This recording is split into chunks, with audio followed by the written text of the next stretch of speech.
नमस्कार मित्रांनो, वाटचाल सेंद्रिय शेतीची मध्ये तुमचं स्वागत आहे। तर आज आपण गार्बेज एन्झाईम कसं बनवायचं हा व्हिडिओ मी दाखवणार आहे तुम्हाला। तर चला सुरू करूया। हा व्हिडिओ संपूर्ण बघा जेणेकरून तुमच्या पूर्ण लक्षात येईल। अर्धवट बघू नका, स्किप करत पूर्ण व्हिडिओ बघा।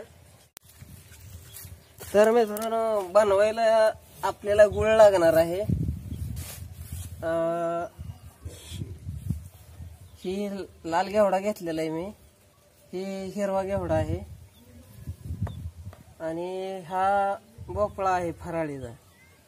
हे वांग कट करून ठेवलेला आहे आणि हे पण कट करायचं आपल्याला।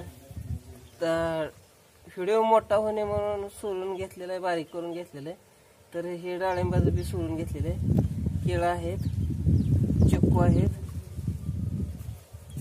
आणि आपण हे 3 प्रकारे गार्बेज एन्झाईम बनवणार आहे। तर एक पाण्यामध्ये बनवणार आहे आपण, आणि एक वेस्ट डिकम्पोजर मध्ये बनवणार आहे आणि एक यीस्ट मध्ये, असं 30 लिटर मध्ये मी बनवणार आहे। तुम्ही कुठल्याही एका प्रकारचा अवलंब केला तरी चालतोय, काय हरकत नाही। तर गार्बेज एन्झाईमचा भरपूर असा फायदा आहे मित्रांनो। तर पुढे मी तुम्हाला याचे रिझल्टही दाखवीन फवारल्यानंतर। माझ्याकडे पहिलेही बनवलेलं अवेलेबल आहे। तुम्ही मागाशी पाठीमागे जो व्ह्यूज बघितला माझ्या, त्यामध्ये ते फवारलेलं होतं। तर त्याचा अतिशय सुंदर रिझल्ट आहेत। आणि हे काट्याचं वांग ह्याच्यावर सुद्धा फवारलेलं होतं। तर ह्याचं सुद्धा बियाणं धरणार आहे आपण। तर ही इतकं मोठं वांग असून कवळा आणि लुसलुशीत आहे, तुम्ही कॅमेरामध्ये बघू शकताय। तर एकदम असे उच्च प्रतीचे ह्याच्यापासून गुणवत्ता मिळते। आणि सगळ्यात जबरदस्त टॉनिक म्हणलं तर गार्बेज एन्झाईम। तर तुम्ही कोणतीही फळं घेऊ शकता त्यासाठी, असं नाही की बाबा हेच फळं घ्यावं। आणि तुम्हाला 10 लिटरसाठी प्रमाण सांगतो। तर 1 किलो कोणतीही गोड फळं घ्या, गोड फळं घ्या, आंबट जेणेकरून घेऊ नका। आणि 1 किलो तरकारी म्हणजे वांगा असेल, तुमचं भेंड्या असेल, काय तुम्हाला जे शक्य अवेलेबल आहे आणि ते तुमच्या जशी उपलब्ध आहे त्याच वस्तू घ्या। म्हणजे असं कुठलंही नाही काही विकत अजिबात काय आणायची गरज नाही मित्रांनो। तर हे सर्व माझ्यापाशी अवेलेबल होतं आणि माझ्या शेतात पिकवलेलं आहे हे। तर तुम्ही कोणतीही फळं घेऊ शकता, असं काही नाही। आणि बनवून ह्याचा नक्की वापर करा। आणि आणखीन व्हिडिओला लाईक आत्ताच करा। तुम्ही व्हिडिओ बघण्याच्या नादात विसरून जाता आणि लाईक होत नाही व्हिडिओला। तर चॅनल आतापर्यंत आणखीन सबस्क्राईब केलं नसतं, सबस्क्राईब करून घ्या, जेणेकरून भविष्यात येणारे व्हिडिओ असेच नवनवीन माहिती भेटून जाईल। तर हे पूर्ण तोडून झालेलं आहे आपलं। तर ही केळं बी मॅश करून घ्यायची, साली काढल्या तरी काय हरकत नाही। मेन म्हणजे ह्याची सुरुवात जी गार्बेजची झालेली आहे ही कचऱ्यापासूनच झालेली आहे, त्याच्यामुळे काय हरकत नाही ठेवल्या तरी पण। आणि काढल्या तरी काय हरकत नाही, जसं तुम्हाला सोपं वाटेल तशा हिशोबाने करून घ्यायचं आपल्याला।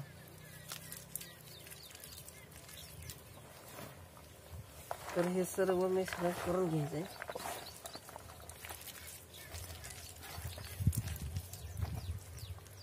काही कच्ची आहेत कच्ची साईडला करून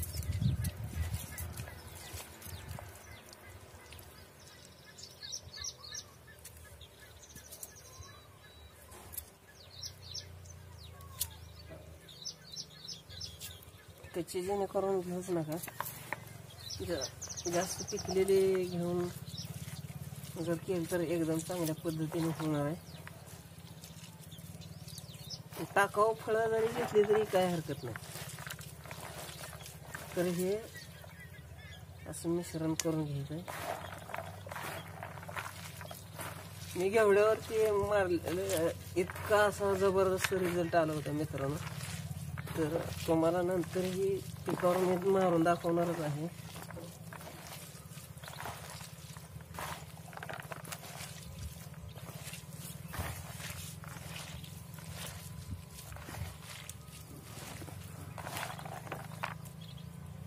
तर गूळ टाकून द्यायचा आहे.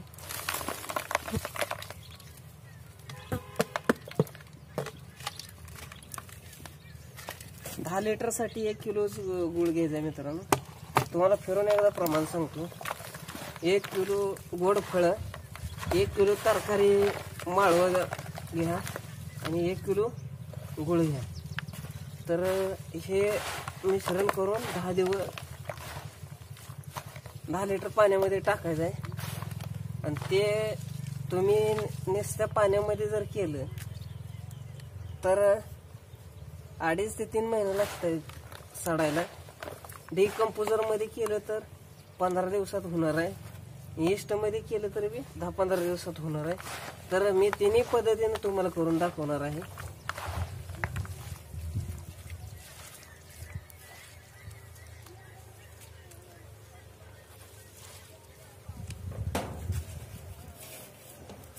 तर हे नुसतं पाण्यामध्ये टाकून घेतो.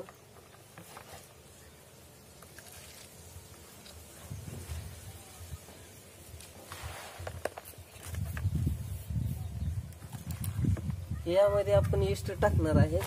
बेकरीमध्ये मिळते, सहजासहजी उपलब्ध होते आणि काय लय महाग नाही.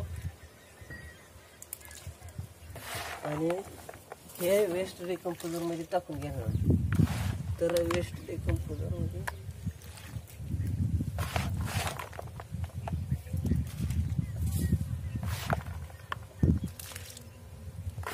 तिन्ही मध्ये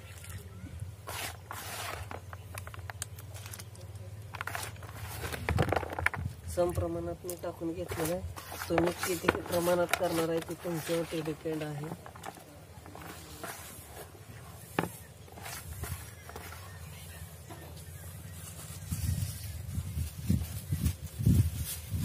तर ईस्ट ह्या बादलीमध्ये साधारण आपल्याला 10 लिटरला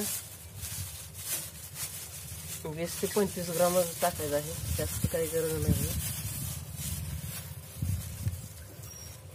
अंदाजे 20-25 ग्राम आहे. तर हे ईस्ट पूर्ण असं चालवून घ्यायचं आपल्याला.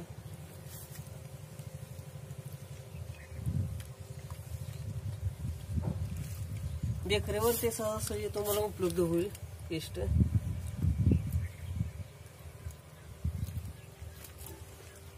तर हे आपल्याला हवाबंद मध्ये पॅक करून घ्यायचं आहे. हवाबंद पॅक झाल्यानंतरच ते तयार होणार आहे. आणि ह्यातला गॅस जे आहे ते 2-4 दिवसाला काढून घ्यायचं आहे आपल्याला. तर तुम्हाला मी पॅक करून हे दाखवतो. तयार झाल्यानंतर हे असं पहिलं आहे मित्रांनो. हे तयार झाल्यानंतर असा कलर दिसणार आहे. आणि ह्याची एक्सपायरी अजिबात नाही मित्रांनो, त्याच्यामुळं काय हरकत नाही. तर ह्याचं प्रमाण जे आहे फवारणीचं, उसाला जर तुम्ही मारणार असाल तर 5 मिलीपासून 10 मिलीपर्यंत वापरायचं आहे. फळबागेवर जर मारायचं असेल तर 5 मिलीनं तुम्ही मारू शकताय. काय ड्रिपनं जर द्यायचं झालं तर एकरी 5 लिटर एका टायमाला द्यायचंय. 15 दिवसाच्या अंतराने महिन्यातून 2 वेळा तुम्ही देऊ शकताय आणि चांगल्या पद्धतीने त्याचा वापर करू शकताय. तर हे पाण्यामध्ये निश्चय आपण तयार केलेलं आहे. यामध्ये ते हे टाकलेलं आहे, ईस्ट टाकलेलं आहे. आणि हे वेस्ट डिकम्पोजर मध्ये केलेलं आहे. तर तिन्ही प्रकारे बनवता येतंय. तुम्ही यातल्या कुठल्याही पद्धतीचा अवलंब करून त्याचा वापर करायचा आहे. तर व्हिडिओ आवडला असला तर नक्की लाईक करा. इतर शेतकऱ्यापर्यंत हे व्हिडिओ व्हॉट्सअप, फेसबुकच्या माध्यमातून सेंड करा, जेणेकरून शेतकरी मित्रांना हे फायदा होईल. पण अशा नवीन नवीन व्हिडिओ आपण घेत येणार आहे, त्याच्यामुळे सबस्क्राईब करा. तर भेटू पुढल्या व्हिडिओमध्ये. तोपर्यंत धन्यवाद. राम राम.